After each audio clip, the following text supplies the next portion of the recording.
আজিৰ পৰা মোক নামাতিবি বুলি কোৱাৰ পাছতো তোক সদায় মাতিম সেই বুলি তৰ্ক কৰি প্ৰেম কৰাৰ আনন্দই বেলেগ।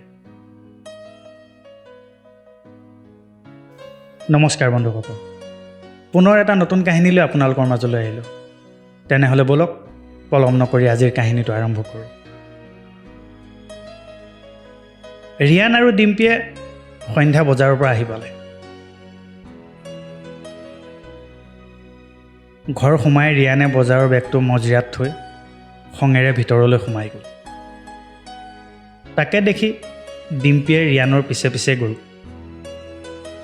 ডিম্পীয়ে ৰিয়ানক গৈ সুধিলে, কি হ'ল, ইমান খং যে? ডিম্পীৰ কথা শুনি ৰিয়ানে উত্তৰ দিলে, খং নকৰি কি, তোমাক মৰম কৰিব লাগে। ডিম্পীয়ে ক'লে, অঁ লাগেতো, যদি মোকেই মৰম নকৰা তেনেহ'লে কাক কৰিবা? কথাষাৰ শুনি ৰিয়ানে মাত লগালে,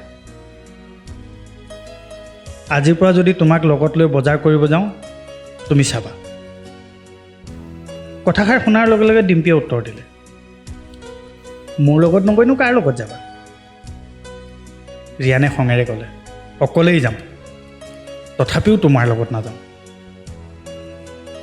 ডিম্পীয়ে লগে লগে উত্তৰ দিলে, অঁ হয় নেকি, দেখিম নহয়। ৰিয়ানে ক'লে, চাই থাকিবা। ৰিয়ানৰ কথা শুনি ডিম্পীয়ে পুনৰ ক'লে, মইনো কি কৰিলোঁ, তুমি কিয় ইমান খং কৰি আছা? ৰিয়ানে খঙেৰে উত্তৰ দিলে, কি কৰিলা মানে? সেই মানুহকেইজনৰ ওচৰত পেটেৰ পেটেৰ কৰি মুখ চলাবলৈ কোনে কৈছিল? বাহিৰত গ'লে অলপ মুখখন বন্ধ কৰি ৰাখিব নোৱাৰা নেকি? এইবাৰ ডিম্পীয়েও খঙেৰেই ক'লে, আগতে কোনে আৰম্ভ কৰিছিল, তুমি নে মই? তুমি আৰম্ভ কৰাৰ কাৰণেতো মই কৈছিলোঁ। এইবাৰ ৰিয়ানে অলপ লাজ পালে যদিও পুনৰ কৈ উঠিল, মই যেনিবা কিবা এটা কৈছিলোঁ, তুমি কিয় ইমান ক'ব লাগে? মানুহকেইজনে কি ভাবিব কোৱাচোন?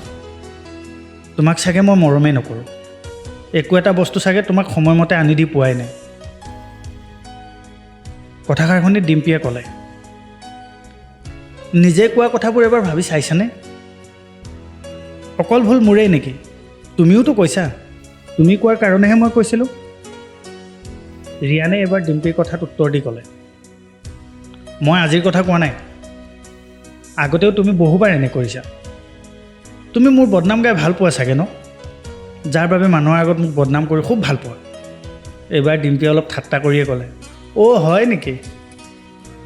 তুমি যে মোৰ পৰিয়ালৰ আগত মোৰ বদনাম গাই থাকা, সেইটো কোনে ক'ব?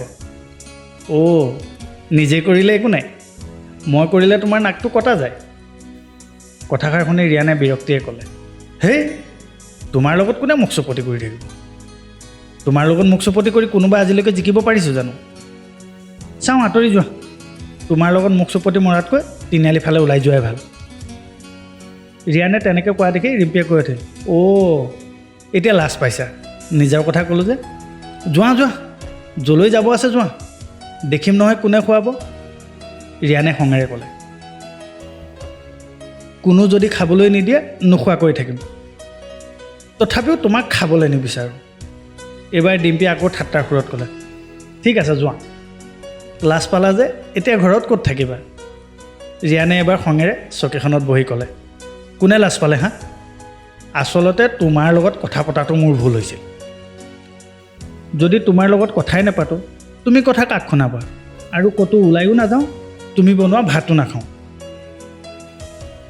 ৰিয়ানে ডিম্পীৰ কাষৰ পৰা আঁতৰি গৈ বিচনাখনত বাগৰ দিলে।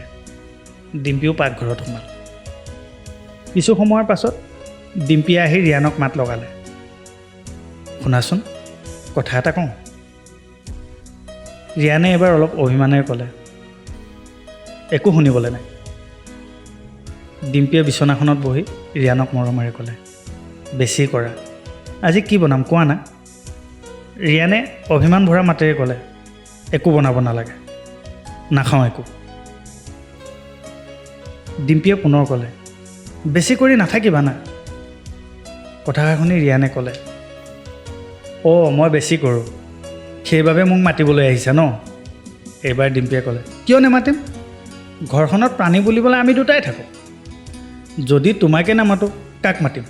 তুমি কোৱা ৰিয়ানে তাইলৈ চাই ক'লে নাজানো কাক মাতিবা কিন্তু মোক নামাতিবা মই তোমাৰ লগত কথা পাতিব নিবিচাৰোঁ ডিম্পীয়ে ৰিয়ানৰ কথা শুনি ক'লে হেজাৰবাৰ মাতিম যি কৰিলেও মাতিম হোমৰ গুৰিত সাক্ষী কৰি তোমাৰ লগত বিয়া হৈ আহিছোঁ তুমি যি কৰিলেও তোমাকেই মাতিম এইবাৰ ৰিয়ানে হাঁহি হাঁহি ক'লে লাজ নাই যে তোমাৰ কথাষাৰ শুনি ডিম্পীয়ে ক'লে অঁ মোৰ লাজ নাই সেইবাবে তোমাৰ লগত সদায় থাকিম সদায় তোমাক মাতিম এতিয়া কোৱা কি খাবা ৰিয়ানে হাঁহি হাঁহি ক'লে তোমাৰ যি মন তাকেই বনোৱা যি ভাল লাগে তাকেই বনোৱা কথাষাৰ শুনি ডিম্পী ৰিয়ানৰ কাষৰ পৰা উঠি পাকঘৰলৈ গুচি গ'ল ৰিয়ানে এটা মিচিকে হাঁহি মাৰি কৈ উঠিল পাগলীজনী ক'ৰবাৰ বন্ধুসকল কাহিনীটো শুনি যদি ভাল পালে তেনেহ'লে লাইক শ্বেয়াৰ আৰু কমেণ্ট কৰিব যিসকলে মোৰ চেনেলটোত নতুনকৈ আহিছে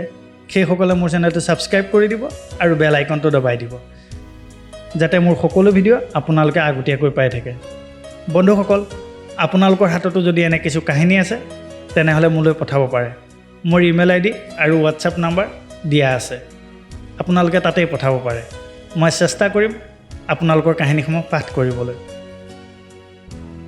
প্ৰত্যেক সোমবাৰ আৰু শুক্ৰবাৰে এটা নতুন কাহিনী লৈ আপোনালোকৰ মাজলৈ অহাৰ প্ৰতিশ্ৰুতিৰে আজিলৈ আহিছোঁ